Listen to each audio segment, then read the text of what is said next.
करने के लिए, आइडियाज़ हासिल करने के लिए ज़रूरी नहीं है आप कहाँ से हैं, आपका नाम क्या है, आप किस इलाके में रहते हैं, आप कितने पढ़े लिखे हैं।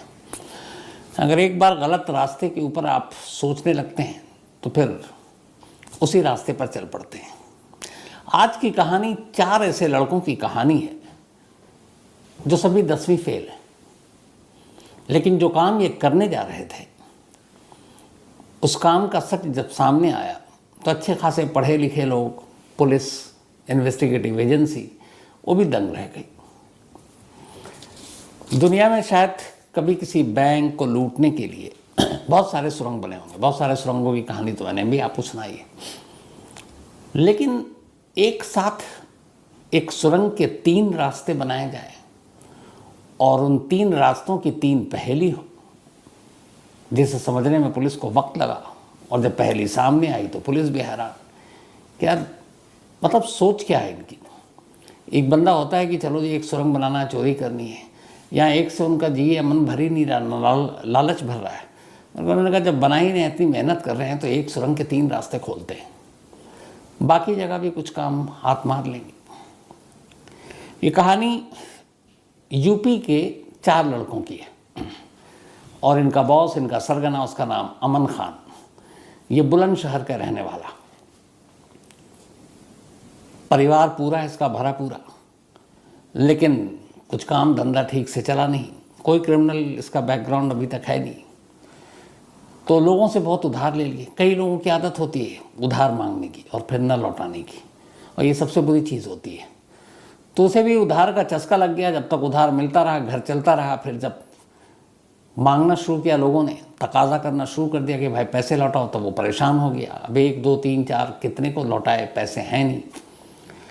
तब उसे लगा कि कुछ करना चाहिए, इन लोगों के पैसे लौटाने के लिए कोई बड़ा हाथ मारना चाहिए, पर कैसे। और यहीं से 6 महीने पहले उसकी सोच शुरू होती है। बहुत सोचा, उसके बाद बुलंदशहर से बाहर निकला अकेला। अब वो अलग अलग, पहले दिल्ली गया, फिर दूसरे शहरों में गया, भटकता रहा, घूमता रहा, और उसे ये पता नहीं है कि करना क्या है, लेकिन ये है कि कुछ बड़ा करना है। घूमते भटकते टहलते आखिरकार वो जयपुर पहुंच गया। जयपुर जाने के बाद भी इधर उधर भटकता रहा, ढूंढता रहा क्या करना है, कैसे करना है। और अचानक करीब 5 महीने पहले जयपुर में एक अम्बाबाड़ी इलाका है, वहाँ जाकर उस सब्जी मंडी से गुजरते वक्त उसे लगा कि उसकी मंजिल मिल गई। ये जयपुर में अम्बाबाड़ी का जो इलाका है, यहाँ पे एक पूरी मार्केट है, बाज़ार है और मंडी भी है, तो भीड़ काफ़ी होती है। और ये सारा एक तरह से शॉपिंग कॉम्प्लेक्स समझ दीजिए, मंडी या फिर बैंक। अब चूँकि मंडी है तो बैंक भी होगा। तो पूरे दिन ज़बरदस्त भीड़, गाड़ियों का शोर, लोगों का आना जाना। और शाम के बाद मंडी बंद, बैंक बंद, दुकानें बंद और सन्नाटा, क्योंकि यहाँ पे रिहायशी इलाका नहीं था, तो लोग यहाँ रुकते नहीं थे। सुबह आते थे 8-9 बजे और अपना, बल्कि 4-4, 5-5 बजे, मंडी तो सुबह खुल जाती है, और शाम होते होते सब निकल लेते, और ये पूरी मंडी जो है सुनसान। अब अमन वहाँ पहुँच कर इधर उधर देखने लगा। अचानक उसकी नज़र पड़ी एक बैंक पर। इस बैंक का नाम था state bank of India, SBI, बहुत ही फेमस बैंक। फिर उसने बैंक के आसपास देखना शुरू किया तो उस बैंक के बराबर में उसे एक ज्वेलरी शॉप दिखाई दी, गहनों की दुकान, कीमती जेवर रखे हुए। थोड़ा और आगे बढ़ा तो उसने देखा कि एक और बैंक है, सेंट्रल बैंक ऑफ इंडिया। तब ये सारे एक तरह से इर्द गिर्द थे, आसपास, कुछ कुछ मीटर की दूरी पर। अब उसने SBI देखा, फिर वो ज्वेलरी शॉप जिसका नाम अंबिका ज्वेलरी है वो देखा, और फिर सेंट्रल बैंक ऑफ इंडिया देखा, और वहीं उसे एक नया आइडिया मिला। इसके बाद वो वापस आता है बुलंदशहर, अपने 3 दोस्तों को अपना प्लान बताता है। पहले दोस्त तैयार नहीं होते, लेकिन कहता है कि देखो इसमें कोई ख़तरा नहीं है, लंबा हाथ मारेंगे और हम सब कर्जे भी निकल लेंगे। वो 3 दोस्त भी वैसे ही थे, उन्हें भी फटाफट पैसे चाहिए थे। आखिरकार तीनों तैयार हो गए। उसने कहा फुल प्रूफ प्लानिंग है और इसमें कोई गड़बड़ हो ही नहीं सकती। इसके बाद प्लान के तहत इन लोगों ने अपने फर्जी दस्तावेज़ बनाए, आधार, ये वो, और फिर तीनों पहुंच गए जयपुर। जयपुर जाने के बाद इन्होंने एक इलाके में एक किराए का घर लिया। किराए का घर लेकर अब वो चारों में ही रहने लगे। अब इनके पहली प्लानिंग हो गई, किराए का घर लिया, अब ये है कि उस बैंक की रेकी करनी है। तो पहला टारगेट था SBI, state bank of India.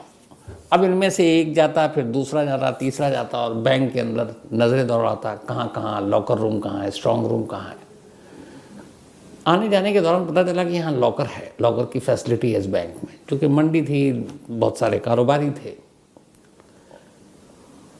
तो अब वहाँ उसके बारे में तफ्तीश करने लगा, अकाउंट खुलवाना है, लेकिन अकाउंट खुलवाना नहीं था उसको। तो जाकर दिन दिन भर बैंक में इस उसके नाम पर मतलब बहाने करके बैंक में रहता, और ख़ासतौर पर जो लोग लॉकर रूम की तरफ जाते हैं उनको देखता। फिर एक रोज़ इनमें से एक ने बात की एक लॉकर से जो बाहर निकल रहा था। उसने कहा कि हमें भी लॉकर यहाँ पर लेना है, तो क्या सेफ़ है? तो उसने कहा बिल्कुल सेफ़ है, यहाँ तो बड़े बड़े लोगों के लॉकर हैं। तो उसने कहा नहीं, मुझे ये पता करना है कि कहीं रखते हैं, चोरी तो नहीं हो जाए। तो उसने उसको पूरा नक्शा बता दिया कि लॉकर रूम ऐसे जाकर राइट में नीचे। अब वो सब समझ गया।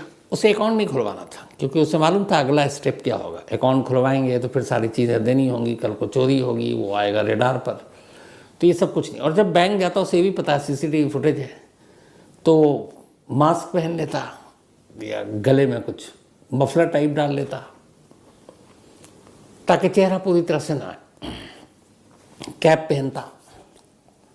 धीरे धीरे उस बैंक के बारे में जानकारी हासिल कर ली। अब बैंक की जानकारी हासिल कर ली तो उस लोकेशन को देख रहा मंडी में। प्लान का जो सेकंड पार्ट था वो शुरू करता है। उस बैंक से करीब 300 मीटर दूर वो अब कुछ शॉप को ढूंढता है जो किराए पर मिल जाए, पर उस शॉप भी उसे ऐसा चाहिए था जो बेसमेंट में हो या जिसके नीचे बेसमेंट हो। अब चूँकि मंडी थी तो वहाँ बेसमेंट में बहुत सारे लोग रखते थे अनाज, बाकी चीज़ें, सब्जियाँ, ये वो फल। तो आखिरकार एक शॉप पर उसकी नज़र पड़ी। उसने वहाँ जाकर बताया कि हम खाद का धंधा करते हैं, बिजनेस जो खेतों में डाला जाता है, तो यहीं पे हम उस खाद की एक दुकान खोलेंगे। 13,000 मंथली किराए पर जो मालिक था उसने ये दुकान दे दिया। अब उन्होंने इस दुकान पे बाकायदा बोर्ड लगाया, खाद की दुकान। अब कमाल देखिए, दिमाग देखिए कि उसने जानबूझकर खाद बेचने के नाम पर ये लिया, क्योंकि खाद जो आती जनरली बोरियों में आती है, इतनी इतनी बड़ी बोरियाँ होती हैं। तो आप बोरी ले जाइए, खेतों में डालिए, फसलों में। तो अब खाद के चक्कर में बोरियां भी आएंगी, और उससे अभी फ्यूचर पता है प्लानिंग का कि उन बोरियों का यूज़ क्या है। तब उसने दुकान ले लिया, बोर्ड लग गया। बाकायदा दुकान का नंबर बोर्ड पे था।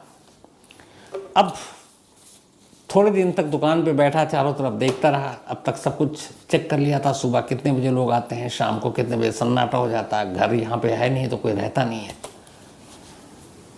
फिर ये लोग घर पे इन्होंने एक दिन प्लान बनाया। अच्छा, इनका एक शुरू से था कि हम जहाँ पे ये किराए पे रहते थे वहाँ, और जहाँ इन्होंने शॉप लिया वहाँ, इन दो जगहों पर अपना मोबाइल, अपना सिम यूज़ नहीं करेंगे। एक ही सिम यूज़ करेंगे जो शॉप का इन्होंने नंबर दे रखा था। बाकी इन लोगों के जो पर्सनल नंबर थे, उनका सिम जहाँ ये घर पे रहते सिम को बाहर कर देते, जब शॉप पे आते सिम को बाहर कर देते। और अगर अपने घर वालों से, दोस्तों से बात करनी होती तो उन्होंने वहीं पे एक जगह है दिल्ली गेट करके, उस जगह को चुना था, वहाँ पर जाकर सिम डालते और ये इन दोनों जगह से दूर, और फिर वहाँ बात करते, सिम निकालते, आ जाते। 10वीं फेल थे बेशक ये लोग, लेकिन सारी चीज़ों की जानकारी थी कि आजकल मोबाइल कैसे आपका लोकेशन बताता है। अब ये सारी चीज़ें हो गई। अब असली काम शुरू हुआ। इन्होंने जानबूझकर बेसमेंट वाली दुकान ली। अब बेसमेंट तो ज़मीन के अंदर वैसे ही है। अब इन्हें बहुत ज़्यादा नहीं, 10 फीट नीचे और गड्ढा करना था। लेकिन अब चक्कर ये था कि जहाँ इन्होंने शॉप लिया वहाँ से एसबीआई, अंबिका ज्वेलर्स और सेंट्रल बैंक ऑफ इंडिया, इन तीनों की दूरी मिलाकर 300 मीटर था, 300 मीटर। तो अब करीब 300 मीटर की खुदाई करनी है, सुरंग बनाने हैं। बट इनका एडवांटेज ये था कि इन्होंने ऑलरेडी बेसमेंट लिया, तो बेसमेंट मतलब पहले ही इतना गड्ढा हो चुका है। अब उस बेसमेंट के थ्रू, और ये शॉप और क्यों लिया था उन्होंने, जिस जगह इन्होंने शॉप लिया उसके ठीक सामने वाली शॉप, उसमें भी ऐसी एक बेसमेंट था। तो उन्हें पता था कि फिर वहाँ पे हमें ज़्यादा मेहनत नहीं करनी पड़ेगी। अब इन्होंने खुदाई का काम शुरू किया। चूँकि पूरे दिन चिल्लापों, पूरे मार्केट में, मंडी में जो शोर होता है आप सब जानते हैं, गाड़ियों का आना जाना, व्यापारियों का आवाज़ लगाना, तो उस शोर का इन्होंने फ़ायदा उठाया। ये सुबह आते और खुदाई शुरू कर देते।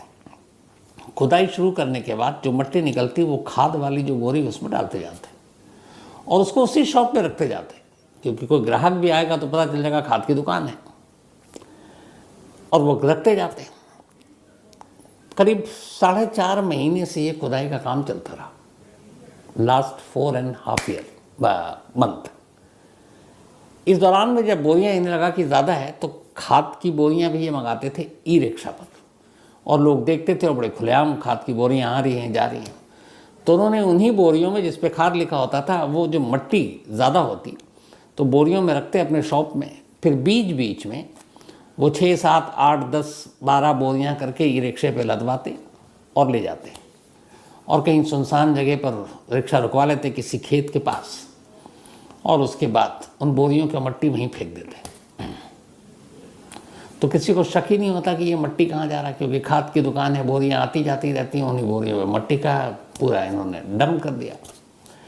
अब ये था, कई बार ये 4 लोग थे, 2 लोग खुदाई करते, जब वो थक जाता तो फिर दूसरा जाता, मिट्टी भी निकालना होता। लेकिन अब 2 इशू आ रहा था। एक, कई बार दुकान में ग्राहक अचानक आ जाता, अब खुदाई हो रही है तो आवाज़ भी आ सकती है। तो शॉप पे जो काउंटर पे बैठा होता 2 लोग, उन्होंने वाईफाई बेल भी खरीद रखा था, क्योंकि तार के थ्रू या इलेक्ट्रिक के थ्रू अब बेसमेंट में कहाँ ले जाएंगे, और अंदर सुरंग कहाँ तक जा रहा है तो कहाँ तक घंटी की आवाज़। तो कोड वर्ड था कि जैसे ही कोई आए तो एक बेल जब वो बजा दें वाईफाई, तो एक बेल बजाने का मतलब है काम रोक दो, अब खुदाई मत करो और चौकन्ने हो जाओ, और 2 बेल बजाए तो इसका मतलब है खतरा टल गया, आदमी चला गया, अब तुम खुदाई शुरू कर दो। इसी तरीके से चलता रहा। लेकिन अब ये खुदाई कर रहे हैं तो अब एक ये भी है कि ऊपर से तो इन्होंने नक्शा देख लिया कि ये यहाँ है, ये बैंक वहाँ है, वो अंबिका है, वो सेंट्रल बैंक है। लेकिन अब ज़मीन के अंदर जब आप खुदाई करते हैं तो एग्जैक्ट लोकेशन पता नहीं चलता कि आप किस तरफ जा रहे हैं, क्योंकि वहाँ पे भी इन 10वीं फेल चोरों का करिश्मा देखिए। ये बाकायदा अपने साथ कंपास ले गए, उस कंपास को ये आइडिया से ऊपर लेकर चलते जब मेन सड़क पर, और डायरेक्शन देखते दुकान से बैंक की तरफ, और एक अंदाज़ा लगाते कि नीचे से वहाँ खुदाई कर रहे हैं, तो नीचे भी उसी कंपास को उसी मोड पे रखकर और देखते हैं कि ये किस तरफ, तो कंपास के डायरेक्शन के हिसाब से ये खुदाई कर रहे थे। दूसरा, गूगल मैप का इन्होंने इस्तेमाल किया। नीचे है, गूगल मैप के थ्रू अब वो नक्शा देख रहे हैं कि ये स्टेट बैंक ऑफ इंडिया किस तरफ, सेंट्रल बैंक ऑफ इंडिया किस तरफ, अंबिका ज्वेलर्स किस तरफ। तो बाकायदा ऐप का इस्तेमाल किया, बाकायदा कंपास का इस्तेमाल किया, और ये सब करते रहे। 4.5 महीने बीत गए। जो इनकी पूरी प्लानिंग थी वो ये थी कि 26 जनवरी को फ्राइडे था, अभी जो बीता, 26 जनवरी को छुट्टी बैंक की, सैटरडे संडे वैसे ही छुट्टी, तो लगभग 3 दिन बैंक की छुट्टी है, और ये 3 दिन सबसे आइडियल टाइम थे। इन्होंने उसी हिसाब से पूरी खुदाई करनी शुरू कर दी थी। अब स्टेट बैंक ऑफ इंडिया तक पहुंचने के लिए सिर्फ 12 मीटर की खुदाई और बाकी थी, और ये 12 मीटर की खुदाई इनको ये था कि हम अगले 24 से 36 घंटे में कर डालेंगे। अब ये सीधे स्टेट बैंक के नीचे होते लॉकर रूम में। सब कुछ ठीक चल रहा था, लेकिन ठीक 26 जनवरी से एक दिन पहले, थर्सडे को, यानी कि 25 जनवरी को सुबह सुबह मंडी में एक आलू से भरे हुए 3 से 4 ट्रॉली आते हैं, ट्रैक्टर, जिसमें आलू भरा हुआ है। तो बड़ी गाड़ी थी, हेवी गाड़ी थी। अब वो मंडी से आलू लेकर जा रहे हैं, वो खाली आया, अब उसमें आलू लाद दिया गया। अब उनको लेकर जाना है, कहीं दूसरे मंडी में पहुंचाना है ताकि वो खुदरा बेच सकें। तो उस टेम्पो या ट्रक में आलू लोड हो गया। अब वो चला उसी मंडी से, इत्तेफाक से थोड़ी दूर पर गया तो उसका टायर एक गड्ढे में फंस गया, उस ट्रक का। जब गड्ढे में फंसा तो उन्होंने देखा, उतर कर देखा कि यार ये गड्ढा, मिट्टी हटाना पड़ेगा। तो जितने भी ट्रक ड्राइवर के साथ उसके हेल्पर और बाकी लोग थे, फिर वो शॉप वाला, उसके भी कुछ लड़के आए, उन्होंने सबने मिट्टी हटाना शुरू किया, क्योंकि मंडी में जाम भी लग रहा था। और धीरे धीरे जब मट्टी हटाने लगे तो ये था कि पहिया निकल जाएगा, लेकिन मट्टी हटाते ही पहिया और धंस गया अंदर। अब जब धंसा तो बाकी की मिट्टी नीचे, और सब देख रहे हैं कि नीचे होल है। अब उन्हें लगा शायद ये कोई सीवर वीवर रह गया जो कभी होगा, और वो वैसे ही पड़ा हुआ है, अब भी किसी के दिमाग में नहीं। अब वो ट्रक पूरी तरह से फंस गया। अब भाई फिर बुलाया गया, बाकायदा क्रेन व्रेन के ज़रिए उसको उठाया गया। अब जब हटा तो लोगों ने अंदर झांक के देखा तो नज़र पड़ी कि अंदर बड़ी सारी मशीनें रखी हुई हैं, खुदाई की फावड़ा भी है, ये भी है, ड्रिलिंग मशीन भी है। उन्होंने कहा ये क्या है, ये कहीं अंग्रेज़ों के ज़माने का कोई सुरंग या खजाना तो नहीं है। तब तक किसी ने पुलिस को खबर कर दी। पुलिस मौके पर आई। अब जब पुलिस मौके पर आई तो उसने देखा, पुलिस भी हैरान। खैर किसी तरह किसी को उतारा गया वहाँ पे अंदर, तो देखा यहाँ तो नज़ारा ही अलग है। यहाँ एक ज़मीन के अंदर सुरंग बनाने के सारे औजार हैं। अब पुलिस का माथा ठनका। इत्तेफाक से ये सब कुछ जब हो रहा है तो जो अमन है मेन इस गैंग का सरबराह, वो उस वक्त शॉप पे। अब वो उस वक्त शॉप पे, इत्तेफाक से उसके बराबर में एक चाय की दुकान थी, वो वहाँ से चाय भी पीता था। उसको चाय वाला इसलिए पहचानता था कि वो लगता था कि ये ज़रूरत से ज़्यादा ही टोपी पहने रहता है या अपना मास्क लगाए रहता है। किसी आदमी को ऐसे देख कर अजीब भी लगता है कई बार जब नॉर्मल चीज़ें हों तो इधर अब पुलिस को सुरंग, पुलिस ने अपनी टीम उतारी कि भाई देखो ये रास्ता कहाँ जा रहा है। तो पुलिस की एक टीम उतरी, तो पहले जिधर चौड़ाई थी उस तरफ पुलिस की टीम दाखिल हुई, तो अंदर अंदर अंदर अंदर वो उसी खाद की दुकान में बाहर निकल आई। अब जैसी खाद की दुकान में आई तो ये तो क्लियर होगा कि इसी दुकान से सुरंग बन रहा है। अब लेकिन दुकान में गायब, क्योंकि वो अब चाय वाले की दुकान पे उसे पता है कि यहाँ पे अब ये ट्रक के चक्कर में जो गड्ढा हुआ है वो अब सुरंग का राज खुल जाएगा। तो चाय की दुकान पे पुलिस वाले जैसे है वो चाय की दुकान से फुर। चाय वाले की दुकान से पूछा गया ये दुकान किसकी है, तो उसने बताया कि अभी तो यही था, बट आप लोगों के आने से जस्ट पहले भाग गया। पुलिस की फ़ौरन टीम दौड़ी, चारों तरफ इन्फॉर्म किया गया, उसका हुलिया बताया गया कि टोपी पहने हुआ है और इस तरीके से। तो करीब 2-2.5 किलोमीटर दूर उसी वक्त उसको दबोच लिया गया, वो पकड़ में आ गया। अब इधर पुलिस की टीम बाकी सुरंग के अंदर दाखिल। तो जब सुरंग के अंदर दाखिल हुई तो जो पूरा अंदर से उनको नक्शा मिला, आपको खुदाई के सारे सामान, औजार, वाईफाई घंटी मिली, कंपास मिला, नक्शा मिला। और उस नक्शे में जो चीज़ थी वो ये थी कि इन्होंने इस दुकान से उस 3 तरह से सुरंग बनाने का नक्शा बनाया हुआ था।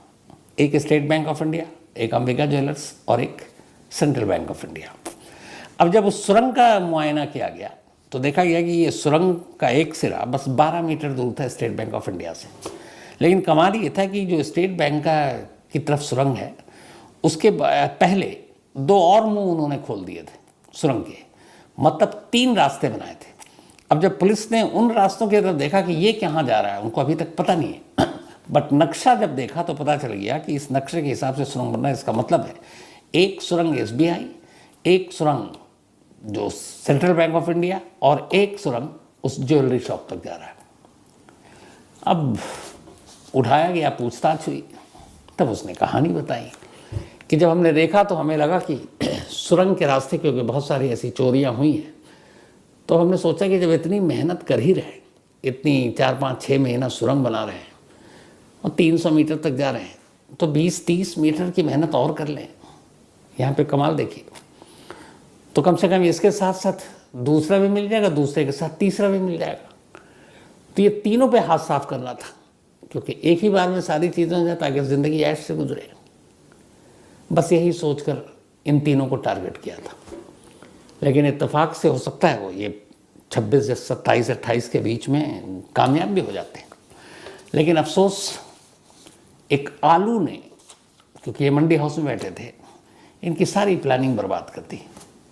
मास्टर पकड़ा गया है जो माइंड, बाकी के 3 फरार हैं। क्योंकि जब वो चाय की दुकान से भागा तो उसने उन तीनों को अलर्ट कर दिया कि सुरंग का भेद खुल गया है। अच्छा, उस वक्त चूँकि ये मंडी में सुबह सुबह, आप किसी भी मंडी में जाएंगे, सब्जी मंडी में अर्ली मॉर्निंग 4-5-6 बजे ही सारी चीज़ें बिक्री शुरू हो जाती हैं, तो ये आ चुका था, बाकी को आना था, वो पहुँचे नहीं थे, तो उसने उनको पहले इन्फॉर्म कर दिया तो वो तीनों भागे में, लेकिन कब तक भागेंगे, पकड़ में आ ही जाएंगे। तो ये थी कहानी। अरे एक पहले देख लो, 3-3 के लालच में एक साथ पड़े हुए, और कमाल ये है कि क्या दिमाग लगाया है, मतलब मैप से लेके, गूगल ऐप से लेकर, कंपास से लेकर, हर चीज़।